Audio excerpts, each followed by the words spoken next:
Hi, I want to apologize first for any repetition, but I'm sure you'll recognize the importance of our issues. I'm Andrea Anderson. I'm the president of the Down Syndrome Association of Hampton Roads. I'm also on the board of the ARC of Southampton Roads, and I'm a parent of a child who's 9 years old, and he has Down syndrome and intellectually disabled. When he was born about 10 years ago, I got over the initial shock pretty quickly, and in hindsight, I think that's because I, just largely due to my naive notion that the obstacles that parents faced in the past had been overcome already. I assumed that in this day and age, Trey would have the opportunities that all people should have, the opportunity to live a life like yours, a life in which he could choose for himself where he would live and what type of work he would do, and to be a valued part of our community, regardless of his ability. And this is entirely possible for all people with Down syndrome and for all other people with disabilities as well. However, community inclusion can only be done with the proper supports in place.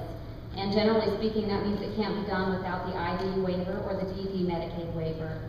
Unfortunately, the more I learn about the Medicaid waiver system here in Virginia, the more my son's bright future begins to fill with clouds, and it feels as if it's only a matter of time before the storm hits. It's unsettling, to say the least, and it makes me wonder if I'll ever have the peace of mind that other parents have. With more than 6,000 people on the waiting list for community-based services, absolutely no assumptions can be made that the supports my son will need, or the supports needed by that of the 700 families of the Down Syndrome Association of Hampton Roads will be available. Without these community supports, what options will my son have? What options will his siblings have? What options will we as parents and taxpayers have? Maybe none, or institutional care.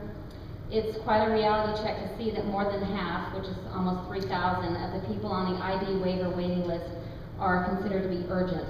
So of course that means their caregivers are already over 55 or they're unable to continue to provide care. Quite honestly, it's scary and heartbreaking. Every single number on the waiting list represents a person waiting for the storm to pass and waiting for a chance to live a life they deserve. How long should they really be asked to wait? So while I sincerely appreciate the 275 waiver slots the governor has allotted in his budget, it's simply not enough. If Virginia is serious about eliminating the ID waiver wait list within 10 years, it's been stated that 1,100 waivers are needed annually. So that leaves us needing 900 more this year. So this might lead one to believe that obtaining the ID or the DD waiver is the golden ticket.